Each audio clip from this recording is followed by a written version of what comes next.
अशफाक मजीद मुंबई में होटल चलाता था। मई 2016 में केरल के कासरगोड में मौजूद अपने घर से वो अफगानिस्तान चला गया। उसके साथ उसके दो मौसेरे भाई इजाज अब्दुल रहमान और शियाज अब्दुल रहमान भी साथ में थे। कासरगोड के पडन्ना में उसका घर मौजूद है। जब अशफाक अफगानिस्तान पहुंचा तो उसकी फोटो आई। फोटो में उसने AK-47 राइफल थामी हुई थी। अशफाक अब इस्लामिक स्टेट का सदस्य बन चुका था। घर पर अशफाक के पिता हाजी अब्दुल मजीद मिलते हैं। वो कहते हैं कि उनका एक बेटा उनके लिए मर चुका है। फिर एक बार बोला मेरे को कुरान पढ़ने का है, श्रीलंका जाने का है, 1.5 महीने का कोर्स है और करके आएगा। फिर 1.5 महीने के बाद आया वापस। फिर बाद में मैं सऊदी गया था उम्र के लिए रमज़ान का महीने में। 15 दिन होते उम्र का। तो मैं आने के बाद ऐसा मालूम पड़ा है कि इन लोग, ये हमारा जो वाइफ का बड़े बहन का 2 लड़का और मेरा लड़का और भी कुछ लोग इधर से सीरिया गया करके। जब से गया मेरा बात ही नहीं हुआ उसके साथ। उसका छोटा एक भाई है, मेरा एक दूसरा भी एक लड़का है, उसके साथ बात हुआ। व्हाट्सएप में कुछ मैसेज भेजा था, फ़ोन में नहीं, व्हाट्सएप में मैसेज भेजा था, हम लोग वापस आने वाला नहीं है, हम इधर ही रहेगा। मेरे को उधर इंडिया में हम लोग को जैसा प्रोफेट मोहम्मद ने बोला ऐसा जो रहने का माहौल उधर नहीं है, इसके लिए हम लोग आए इधर। हम लोग वापस नहीं आए, इतना ही बताया। वो मैसेज में भेजा, मेरे को कोई फ़ोन नहीं किया उसने। हमने इतना साल उसके लिए मेरा लाइफ पूरा कुर्बानी किया उसको बड़ा करने के लिए, पढ़ाई करने के लिए। जो हम लोग को आसरा देने का टाइम आ गया तो माँ बाप को छोड़ के जो बच्चा जाते हो हमारे लिए क्या है, हमारे लिए ज़ीरो है वो अभी हम उसको मानता ही नहीं मेरा लड़का है। ये कहानी बस अशफाक और उसके पिता अब्दुल की नहीं है, ये केरल के 22 बाशिंदों की कहानी है जिन्होंने इस्लामिक स्टेट जैसे आतंकवादी संगठन को ज्वाइन कर लिया। इसमें महिलाएं और बच्चे भी शामिल हैं। हम उनकी सच्ची कहानी सुनाएंगे, हम रियल केरला स्टोरी सुनाएंगे, हर हिस्से का सच सुनाएंगे। ये लोग केरल क्यों छोड़कर गए, इन्हें इस्लामिक स्टेट में किसने भर्ती कराया, कैसे भर्ती कराया, कौन से लोग इसमें शामिल थे, इन्हें रेडिकलाइज करने के लिए क्या दिखाया, क्या सुनाया गया, और जिन लड़कियों की चर्चा केरल की कहानी में होती है बात उनकी भी करेंगे। और कहानी शुरू करते हैं केरल के तटीय जिले कासरगोड से, राजधानी तिरुवनंतपुरम से कुछ 550 किलोमीटर दूर।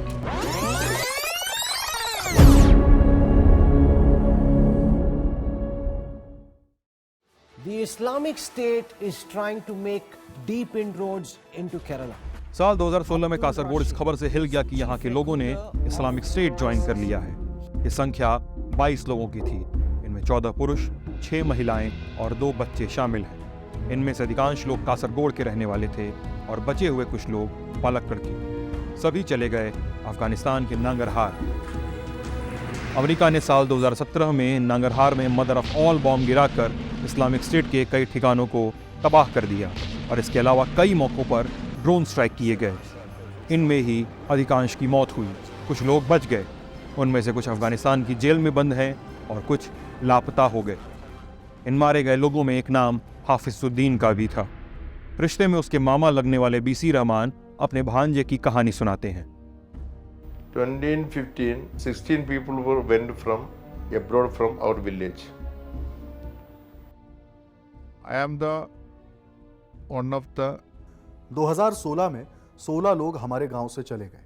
उन गायब हुए लोगों में मेरा एक करीबी रिश्तेदार भी शामिल था। वो वहां पहुंच गया तो घर वालों के पास मैसेज आया कि हम लोग इस्लामिक स्टेट पहुंच गए हैं।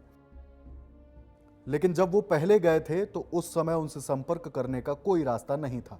हमें कुछ पता नहीं था कि वो कहाँ हैं। तो हमारे परिवार के लोगों ने पुलिस थाने में शिकायत की कि हमारे गांव से लोग गायब हुए हैं, लगभग 15-16 लोग।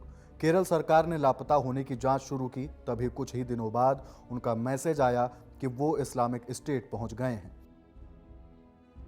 अमेरिका ने जब ड्रोन हमला किया तो पहले ही हमले में हासिफुद्दीन मारा गया था। मुझे लगता है कि वो लोग अफगानिस्तान के नांगरहार प्रांत में रहते थे। उसकी मौत की खबर उसके गांव में ऐसे पहुंचाई गई थी जैसे वो शहीद हुआ हो। फिर मुझे भी उसकी मौत का मैसेज मिला। They have came to the message from disappeared people. लेकिन कहानी है कि बहुत दिनों तक इन लोगों के घरों के पास इनकी कोई सूचना नहीं थी। जब ये लोग नांगरहार पहुंचे तो घरों में मोबाइल फोन्स पर टेलीग्राम के नोटिफिकेशन आने शुरू हुए। किसी में मलयाली में लिखे संदेश थे, तो किसी में वॉइस नोट, तो किसी में उनकी तस्वीर। सबका मतलब एक, हम इस्लामिक स्टेट की शरण में आ गए हैं, हम अब जिहाद के रास्ते पे हैं। ये सारे मैसेज घर में कहर बनकर गिरे। जो घर वाले अब तक गुमशुदगी के लिए पुलिस के चक्कर काट रहे थे, वो इन संदेशों को लेकर पुलिस के पास गए। तब जाकर केरल से इस्लामिक स्टेट में हो रही भर्तियों का सच खुला। एजेंसियों और स्थानीय लोगों को शक न हो, इसलिए सभी लोग छोटे छोटे ग्रुप बनाकर अलग अलग समय पे केरल से रवाना हुए थे। जांच एजेंसियों ने इसे केरल मॉड्यूल कहा। एजेंसियों के मुताबिक जब इस्लामिक स्टेट से जुड़ने के लिए केरल से लोग निकले तो उन्हें पहले अरब देशों की ओर ले जाया गया। उसके बाद अलग अलग शहरों से होकर ये लोग पहुंचे अपनी आखिरी मंजिल नांगरहार। क्यों? क्योंकि एक समय तक अलकायदा आतंकी ओसामा बिन लादेन का गढ़ रहा ये नांगरहार अब इस्लामिक स्टेट की खुरासन प्रांत यूनिट के कब्जे में था। छोटे में इस यूनिट को ISKP Islamic state of Khurasan province कहा जाता था। केरल के 22 लोग अब अफगानिस्तान में मौजूद आतंकी कैंप का हिस्सा थे, लेकिन अभी तक सबकी जानकारी पुलिस के पास नहीं पहुंची थी। पुलिस को पता करना था कि कितने लोग पहुंचे, कैसे पहुंचे और कौन कौन पहुंचा। जांच को कैसे आगे बढ़ाया जाए। उस समय इस केस की जांच में शामिल रहे पुलिस अधिकारी हमसे अपनी पहचान न जाहिर करते हुए जो बताते हैं वो सुनिए। 2016 जून जुलाई മാസങ്ങളിലായിട്ട് 2016 के जून जुलाई में पडन्ना और त्रिकरीपुर से लगभग 16 लोग अफगानिस्तान गए थे। मैं उस समय कासरगोड के खुफिया विभाग में काम करता था। मैं ऑफिस की मीटिंग के बाद घर वापस आ रहा था। दोपहर के 2:30 बज रहे थे। तभी मुझे डिप्टी एसपी का कॉल आया। उन्होंने पूछा कि क्या मैं किसी अब्दुल रहमान को जानता हूँ। मैंने उन्हें कहा कि मैं घर पहुंचकर कॉल करता हूँ। फिर मैंने ऑफिसर से बात की और कहा कि मैं स्पॉट पर जाकर जांच करूंगा और आपको सूचित करूंगा। मैं वहां गया, बहुत सारे लोगों से मिला, उन लोगों के दोस्तों और रिश्तेदारों से मिला और शाम तक घर लौट आया। जो भी सूचना मिली उसे मैंने अपने सीनियर अधिकारियों तक पहुंचा दिया, लेकिन उन्होंने मुझ पर दबाव डाला कि मैं इस मामले पर और जांच करूं। फिर उसके बाद 2 और दिनों तक हमने जांच की, जानकारी जुटाई और फिर से राज्य खुफिया विभाग में रिपोर्ट सबमिट कर दी। फिर पूरी जांच के बाद मुझे अब्दुल रहमान यानी शियास और इजाज के पिता के घर का पता चला। राज्य पुलिस को पता चला कि कुछ लोग पडन्ना छोड़कर चले गए हैं। धीरे धीरे लोगों की कहानी सामने आई। जितने भी युवा इस्लामिक स्टेट से जुड़ने अफगानिस्तान गए उन सभी में कुछ बातें कॉमन थी। केरला यूनिवर्सिटी के इस्लामिक स्टडीज में पढ़ाने वाले अशरफ अडकल इन युवाओं के घर गए थे, इनके घर वालों से मिले थे। अशरफ बताते हैं कि सभी युवा अपने व्यवहार में खालिस उद्दंड टाइप के थे। इस्लाम से इनका जुड़ाव बहुत ज्यादा नहीं था और नहीं इन लोगों ने मदरसों जैसे धर्म आधारित संस्थानों में कोई पढ़ाई की थी। The people who migrated from here or they vanished from Kerala and they later they joined the ISIS, majority of them belong to Salafi. I mean, most all the family, but personally they were part of the Salafi group. But they disillusioned with, with the split among the Salafis. They only, and also they have very, very rigid orthodox views about music, about cinema, about the modern way of life. And they always taught or sermoned, or they always taught their disciples, their followers, to follow the 7th century Islam. So that finally ended up in their migration, and they joined in the ISIS. And they, when joined the ISIS, they migrated to live in an Islamic life, Islamic environment. But they were looking for experts. If you have expertise in computer field, they utilized. If you have expertise in the medical field, they utilized. If you have expertise in engineering field, they utilized that. Yeah, they were recruiting different. Yeah. That was, so these poor people, they didn't know actually they are going to, going to be recruited to a kind of extremist group. Their perspective was different. Okay, we go to the liberated zone. There you can live peacefully an Islamic life, which the Prophet Muhammad lived in the 7th century. Islamic state को अपने target मिल गए थे। कोई doctor था तो कोई engineer. इन सभी का इस्लामिक स्टेट को अपने अपने तरीकों से इस्तेमाल करना था। इस्लामिक स्टेट को अपनी टीम में ऐसे ही लोग चाहिए थे। ब्रेन वॉश किया जाना था और फिर इस्लामिक स्टेट में जोड़ा जाना था। लेकिन भर्ती हुई कैसे? यहाँ नाम आता है पीस इंटरनेशनल स्कूल का। पीस फाउंडेशन के तहत चलाए जा रहे स्कूल चेन की एक ब्रांच पटना में भी मौजूद है। यहाँ पर राशिद अब्दुल्ला नाम के एक टीचर ने इन युवाओं को कुरान और इस्लाम की तालीम दी। आगे चलकर राशिद अब्दुल्ला ने ही पटना में रहने वाली सोनिया सेबेस्टियन से शादी की और उसे अपने साथ अफगानिस्तान लेकर गया। सूत्र बताते हैं कि राशिद अब्दुल्ला और सोनिया ने आपस में काम बांट लिया था। पुरुषों से बात करने का काम राशिद करता था तो महिलाओं से बात करने का काम सोनिया। लक्ष्य केवल एक, युवाओं को कट्टरपंथी बनाकर इस्लामिक स्टेट की सीढ़ी चढ़वाना। अशरफ मजीद, इजाज, शियाज, राशिद और सोनिया, ये 5 लोग पीस इंटरनेशनल स्कूल में अपनी तैयारी में लगे हुए थे। फिर इन लोगों ने ये कहकर स्कूल छोड़ दिया कि माहौल गैर इस्लामिक है और स्कूल से बाहर अपनी कार्रवाई को अंजाम देने लगे। फिर इस प्लानिंग में एक सलाफी धर्मगुरु शामिल हुआ। एनआईए सूत्रों के मुताबिक जिस सलाफी धर्मगुरु ने इन युवाओं को सलाफी आंदोलन की ओर ले जाना शुरू किया वो सामने नहीं आता था। वो ऑनलाइन ही सारी हिदायतें और भाषण देता था। कुछ स्थानीय सलाफी धर्मगुरु शामिल हुए थे लेकिन वो मुख्य भूमिका में नहीं थे। राशिद अब्दुल्ला की दूसरी बीवी यास्मीन अफगानिस्तान भागते हुए दिल्ली के एयरपोर्ट पर पकड़ी गई थी। यास्मीन ने पूछताछ में खुलासा किया था इन लोगों को सलाफी मूवमेंट की तरफ ले जाने के लिए ऑनलाइन रिसोर्स बनाए गए थे। इनमें एक टेलीग्राम चैनल था, एड्रेस था डिड यू नो। इस चैनल को मैनचेस्टर में बैठा एक शख्स चला रहा था। ये शख्स ही वो निर्णायक सलाफी उपदेशक था जो केरल के युवाओं को ब्रेन वॉश कर रहा था। इस हैंडल के पीछे मौजूद शख्स का असली चेहरा आज तक सामने नहीं आ सका है। क्या है सलाफी आंदोलन? सलाफी आंदोलन यानी सुन्नी मुसलमानों में मौजूद वो आंदोलन जो मुसलमानों को बस कुरान और हदीस में लिखी बातों को फॉलो करने की हिदायत देता है। सलाफी आंदोलन में इस्लामिक कानूनों यानी शरिया से हटकर किसी भी तरीके को फॉलो करने की इजाजत नहीं है। बहरहाल सलाफी मूवमेंट से अलग इन लोगों को दूसरे ऑनलाइन रिसोर्स भी मुहैया कराए गए। विदेशों में बैठे इस्लामिक स्टेट के हैंडलर इनके सोशल मीडिया बिहेवियर की पड़ताल करते थे।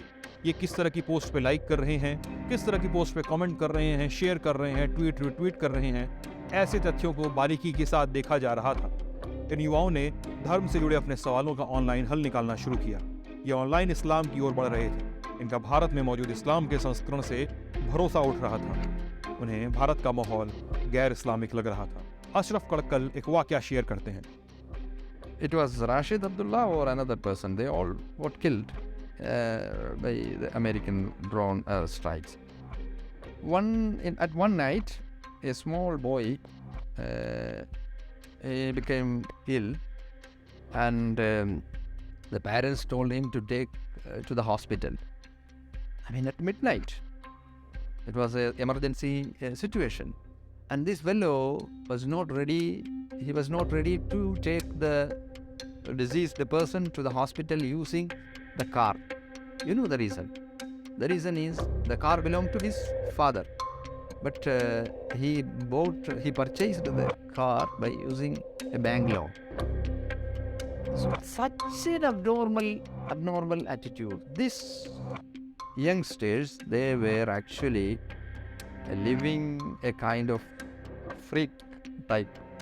Very enjoying. These people were not religious at all, and they did not have any kind of religious training. No relationship with any seminary, any madrasa, nothing. But their family, some of their families were Sunni Orthodox family, and some Salafi group also. But all of a sudden, they came into contact with some dangerous websites of I used to call it online Islam. So there, online Islam. There, they used to follow only the ideologues of this extremist group.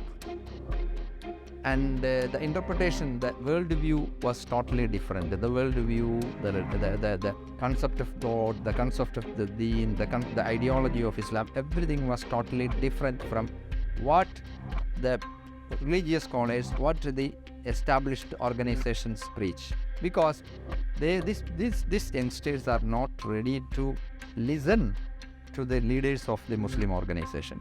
Here the environment is completely un-Islamic.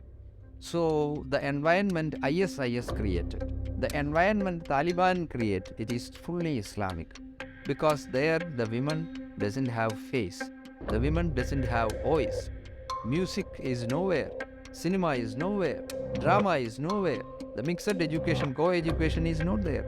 So if you want to live a complete, genuine Islamic way of life, you have to migrate from this un-Islamic environment to an Islamic environment. So this was their philosophy, this was their ideology. They were not ready to listen to their parents. They were not ready to listen to the religious scholars, whether they belong to Salafi group or Jamaati group or Sunni group. They only rely on the website. इन युवाओं को बाकायदा dark net या deep web चलाना सिखाया गया। Dark net यानी internet का वो विशालकाय हिस्सा जो अमूमन आम इंटरनेट यूजर की आंखों से गायब रहता है। इंटरनेट के इस हिस्से पर चाइल्ड पॉर्न, आतंकी संगठनों के प्रकाशन और कॉन्टैक्ट और भाड़े के शूटर जैसी चीजें उपलब्ध होती हैं। जब ये लोग डार्कनेट से जुड़े तो इन्हें डार्कनेट के जरिए ऐसी चीजें मुहैया कराई गई जिससे इन्हें कट्टर बनाने में मदद मिली। फिर इन्हें वीडियो दिखाए गए, अलकायदा से जुड़े इमाम अनवर अल अवलाकी के वीडियो। अवलाकी जिसे साल 2011 में अमेरिका ने यमन में किए गए ड्रोन हमले में मार गिराया था। इसके अलावा एक और घातक टूल का उपयोग किया गया। यह टूल एक किताब थी, इमाम इब्न नुहास की लिखी किताब मशारी उल अशवाक इल मशारी अल उशाक। इसको आम भाषा में बुक ऑफ जिहाद कहते हैं, जिसका अंग्रेजी में तर्जुमा भी अनवर अल अवलाकी ने ही किया था। 14वीं सदी में लिखी गई ये किताब इतनी घातक थी कि केरल पुलिस ने राज्य सरकार से इस किताब को बैन करने की दरखास्त भी की है। इसके अलावा कट्टर बनाने के कुछ प्रयास रियल टाइम चल रहे थे, जैसे बहरीन में बैठे कुछ लोग जो इन युवाओं से लगातार मलयालम में बात करते थे ताकि इन्हें इनकी भाषा में ब्रेन वॉश किया जा सके। ब्रेन वॉशिंग और भर्ती की प्रक्रिया को बेहद ज़हीन तरीके से अंजाम दिया जा रहा था। जहां कासरगोड में बैठा राशिद अब्दुल्ला और सोनिया जमीन की कार्रवाई को अंजाम दे रहे थे, वहीं पहले दुबई और बाद में नांगरहार में बैठा शजीर मंगला सेरी नाम का व्यक्ति दूर बैठकर इस पूरे काम की ऑनलाइन मॉनिटरिंग कर रहा था और रिसोर्स मुहैया करा रहा था। उसने 2014 में पहले टेलीग्राम पर दी ग्रेट नाम का चैनल बनाया। इस ग्रुप से वो इस्लामिक स्टेट की कार्रवाइयों की जानकारी दूसरे लोगों तक पहुंचाता था ताकि लोग जुड़ने के लिए प्रेरित हों। फिर साल 2015 में बाकायदा इस्लामिक स्टेट का केरल मॉड्यूल लॉन्च किया गया तो मंगला सेरी इसका चीफ बना। 13 अप्रैल 2017 में नांगरहार की बॉम्बिंग में मंगला सेरी को मार गिराया गया। मंगला सेरी जब तक जिंदा था वो विदेश में बैठकर ऑपरेट करता रहा और राशिद अब्दुल्ला केरल में बैठकर। इसी कड़ी में कुछ ब्लॉग सामने आए, जैसे वर्डप्रेस पे चलने वाला ब्लॉग अल मुहाजिर 2015। इस ब्लॉग पर लगभग 40 पोस्ट मलयालम में लिखे गए थे और सभी का लब्बो-लुआब था कि केरल की मुस्लिम पॉलिटिक्स पर बात करना और पुकार एक ही थी कि ग्लोबल जिहाद से जुड़ो। इस ब्लॉग के बंद होने के बाद अंसारुल खलीफा नाम का एक टेलीग्राम चैनल, ब्लॉग और फेसबुक ग्रुप बनाया गया। अंसारुल खलीफा का मकसद लोगों को खलीफा मूवमेंट से जोड़ना था। इसके साथ कुछ फेक सोशल मीडिया हैंडल भी आए, मसलन यूनुस सलीम, समीर अली, एशाम, अकबर के पुरम, कुल लगभग 10 से 15 सोशल मीडिया हैंडल। इन हैंडल के पीछे बैठे लोग इस्लामिक स्टेट का कंटेंट मलयाली भाषा में ट्रांसलेट करते थे, मलयाली लोगों को टारगेट करते थे। समीर अली का हैंडल शजीर मंगला सेरी खुद चलाता था। सूत्र बताते हैं कि इन्हीं हैंडलों से इस्लामिक स्टेट के चीफ अबू बकर अल बगदादी के वीडियो शेयर किए जाते थे।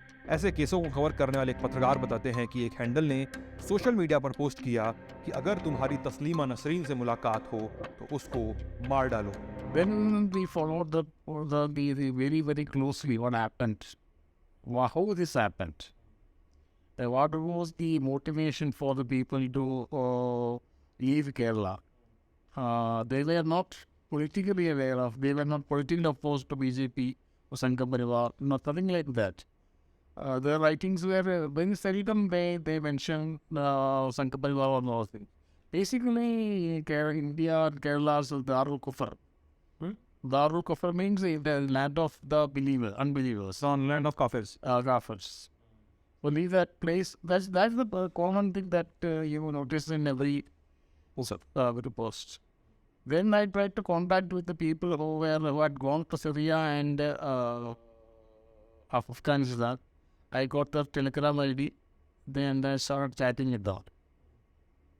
Initially, they were very hostile. Then, after a brief meet, I established a contact with 5 of them. Then they told me how this happened, why they left Kerala, and what do they want to do. जिन IDs से ये बातचीत हो रही थी उन IDs से कुछ बातें बार बार की जा रही थीं, जैसे भारत में लोकतंत्र को खारिज करना, खलीफा राज की स्थापना करना और गजवा ए हिंद की स्थापना करना। जिन लोगों ने पीस स्कूल से राशिद अब्दुल्ला के साथ सफर शुरू किया था, उन्होंने तमाम प्रोपेगेंडा मटेरियल की मदद से और लोगों को जोड़ा, तब जाकर कहीं 22 लोगों की संख्या बनी। इस्लामिक स्टेट में भर्ती का रास्ता तैयार कर दिया गया था। सबसे पहले इन सभी लोगों को कुछ दिन के लिए श्रीलंका ले जाया गया, वहाँ इन्हें ग्रूम किया गया, फिर ये केरल वापस आ गए। इसके कुछ दिनों बाद ये अलग अलग गुटों में निकले, कुछ ओमान से होते हुए तेहरान और फिर बस के जरिए अफगानिस्तान बॉर्डर तक गए, कुछ लोग यमन और फिर ईरान के रास्ते अफगानिस्तान पहुंचे। लेकिन युवाओं के केरल से निकलकर इस्लामिक स्टेट के जाने की इस कहानी में एक संगठन का जिक्र जरूरी है, पॉपुलर फ्रंट ऑफ इंडिया यानी PFI। 28 सितंबर 2022 के दिन केंद्र सरकार ने PFI पर 5 सालों का बैन लगा दिया। PFI पर लंबे समय तक आरोप लगते रहे कि इस संगठन ने केरल और देश में आतंकी गतिविधियों को अंजाम दिया। ये student Islamic movement of India यानी सिमी का बदला हुआ रूप है, और साथ ही ये आरोप भी कि जो युवा इस्लामिक स्टेट में गए उनमें से अधिकांश PFI से जुड़े हुए थे। जब सितंबर 2001 में अमेरिका में वर्ल्ड ट्रेड सेंटर पे हमला हुआ तो भारत सरकार ने एहतियातन सिमी पर बैन लगा दिया, लेकिन इसके कुछ सालों पहले से चल रहे नेशनल डेमोक्रेटिक फ्रंट और कुछ और संगठनों ने मिलकर साल 2006 में PFI की नींव रखी। PFI पे हथियार रखने, हत्या करने, अपहरण करने, हेट स्पीच देने, जबरन धर्म परिवर्तन कराने, आतंकी ट्रेनिंग कैंप चलाने, देश विरोधी ताकतों से चंदा लेने जैसे कई संगीन आरोप लगे। पाकिस्तान की खुफिया एजेंसी ISI से भी लिंक की बात हुई। केरल से जो युवा इस्लामिक स्टेट में शामिल होने देश से बाहर गए थे, उन्हें ग्रूम करने का काम PFI ने किया, ये भी आरोप लगे। फिर केरल पुलिस ने कन्नूर में एक कैंप बस्ट किया। यहाँ पे बम बनाए जा रहे थे, हैंडमेड बम और बम बनाने के सामान बरामद हुए। आरोप लगे PFI पर। PFI ने कहा कि ये योग कैंप है। पुलिस ने कहा जिन लोगों को अरेस्ट किया गया वो योग के बारे में कुछ नहीं जानते थे। सूत्र बताते हैं कि हाल फिलहाल के सालों में जितने भी लोग इस्लामिक स्टेट में शामिल हुए, उनमें से कई लोग PFI में कभी न कभी जरूर शामिल थे। PFI के लोग कभी न कभी सिमी में और कभी न कभी आतंकी संगठन इंडियन मुजाहिदीन में शामिल थे। केरल क्राइम ब्रांच के एक ऑफिसर बताते हैं कि ये जुड़ाव स्वाभाविक नहीं था और इस्लामिक स्टेट में गए सभी लोगों के कट्टरपंथ से जुड़ाव को साफ दिखाता है। बैन के बाद PFI अपने राजनीतिक wing social democratic party of India यानी SDPI के रूप में ही बचा हुआ है। लोग बताते हैं कि PFI के बैन होने के बाद बहुत सारे लोग पकड़ लिए गए, जो कुछ बच गए वो अब SDPI के साथ खड़े दिखते हैं। बैन के पहले PFI के मुखपत्र तेजस के साथ कुछ समय तक काम कर चुके पत्रकार अहमद शरीफ हमसे बातचीत में PFI के रोल पर बात करते हैं। The RSS and its ideology getting much more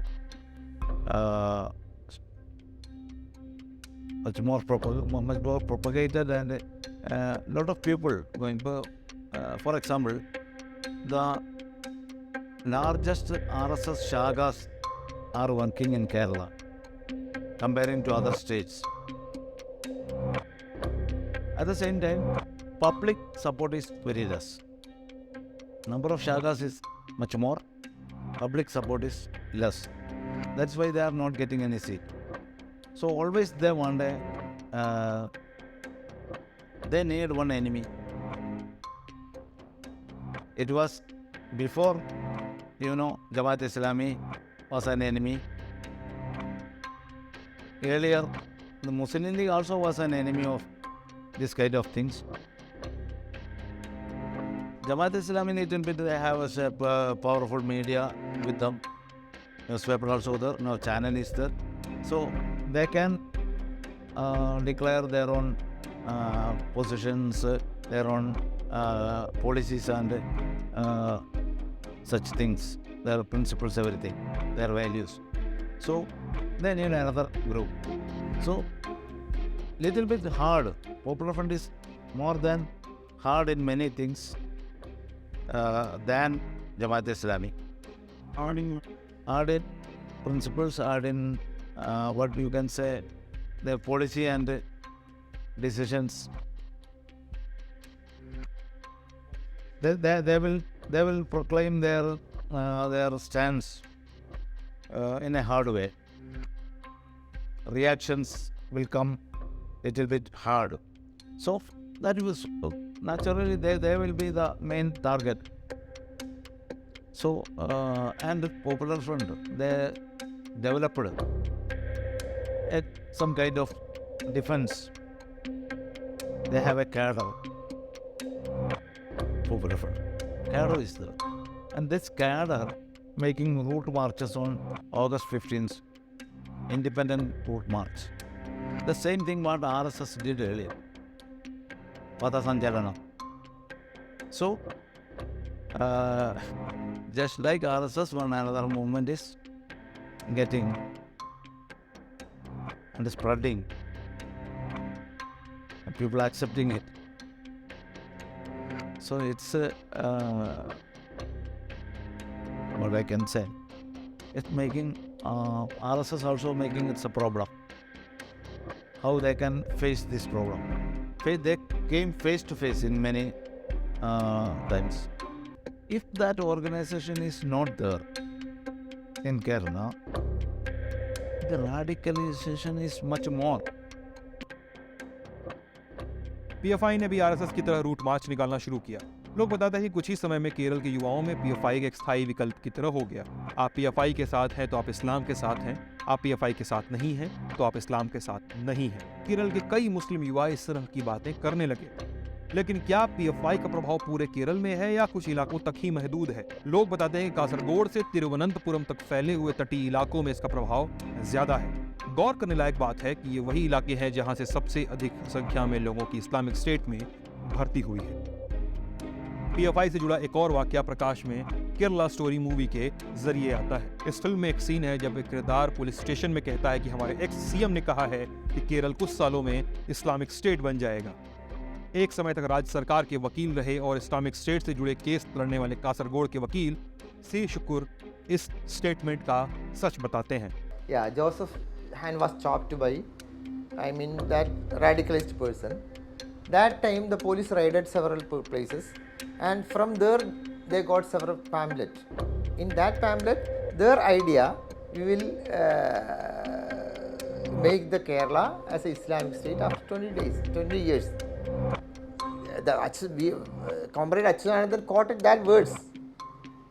That is not against the Muslim person. That is not against the Muslim of Kerala. लेकिन पीएफआई के बैन के बाद भी केरल में मुस्लिमों को भ्रमित करके कट्टरपंथी बनाने के प्रयास आज भी जारी हैं, ऐसा हमारे सोर्स बताते हैं। पीएफआई से ही छूटे हुए कुछ लोग बैन के नाम पर सेंटिमेंट पैदा करने की कोशिश कर रहे हैं ताकि पैसे और लोग जुटाए जा सकें। कुछ लोगों और कुछ संगठनों का नाम इस फहरिस्त में लिया जाता है जिन पर पीएफआई के जाने के बाद लोगों को कट्टरपंथी बनाने के आरोप लगते हैं। कुछ नाम हैं जैसे जमात इस्लामी का छात्र wing, student Islamic organisation of India SIO, PFI से जुड़े संगठन सत्य सरणी और नीश ऑफ ट्रुथ व पीस फाउंडेशन, जिसके अधीन पीस इंटरनेशनल स्कूल चलाए जाते। हमने SIO के प्रदेश अध्यक्ष मोहम्मद सईद से बात की। बातचीत इन आरोपों के तहत कि पीएफआई बैन के बाद SIO बड़ी संख्या में इस्लाम की रक्षा के लिए युवाओं को जोड़ रहा है। SIO के लोगों ने कहा कि वो आरोपों से वाकिफ हैं लेकिन सहमत नहीं है। साथ ही केरल के युवाओं को इस्लामिक स्टेट से जुड़ने के बारे में SIO ने जो कहा वो चौंकाने वाला था। When it was got banned, SIO has played the stand on that. The banning an organization is not justified, and we can see that the case is going on in the courts of discrimination. That means banning an organization by the government itself can say that their doings, their works were ill, and they have proved all these things. We cannot say that. They have been out from the court, from the jails, and the case is not proven. How can we say such a case that is not even proven, and they have said free by the state, by the court itself? By taking that example, we cannot say any organization and any gatherings were been linked to terrorism. भले ही SIO पर आरोप लगते हो कि वो युवाओं को धर्म के नाम पर बरगला रहा है, उन्हें कट्टरपंथी बना रहा है, लेकिन एसआईओ इस बात को मानने को तैयार नहीं है। उल्टे आरोप लगाए जाते हैं संघ परिवार पर और ये मांग रखी जाती है कि जो लोग अभी भी अफगान की जेल में बंद हैं उन्हें देश वापस लेकर आया जाए ताकि सारी कहानी सामने आ सके। What's happening in India? While we're speaking about the murders and you said a lot of incidents and news reports, our sky is filled with a lot of news reports of violence. Which type of violence are actually happening here? Here is clear. It's very racially motivated Sangh Parivar, Hindutva ideology motivated violence are happening in India. Is mob lynching cases, that's very clear, and several cases, that's very clear. I think from 2014, lots of Muslims were killed and lots of masjids were attacked and lots of Muslim villages were attacked. That's a new normal in Modi India. लेकिन केरल की असली कहानी बस इतनी ही नहीं है। इसमें एक किरदार है, नाम है MM अकबर। वो अकबर जिसे केरल का जाकिर नाइक कहा जाता है। ये अकबर जिसकी ISIS के आतंकियों ने मदद पहुंचाने के लिए सराहना की, वो अकबर जिस पर इस्लामिक स्टेट के पक्ष में काम करने के आरोप लगते हैं। साथ ही अभी कहानी बची है केरल की उन 3 लड़कियों की जिन्होंने इस्लामिक स्टेट की सदस्यता लेने के पहले अपना धर्म परिवर्तन किया। क्या कहती हैं निमिषा की मां, मरीन जैकब के घर वाले क्या कहते हैं और सोनिया सेबेस्टियन का रोल क्या है, और सबसे जरूरी सवाल कि क्या ये लोग देश वापस आना चाहते हैं। इन सारे सवालों के जवाब हम द रियल केरला स्टोरी के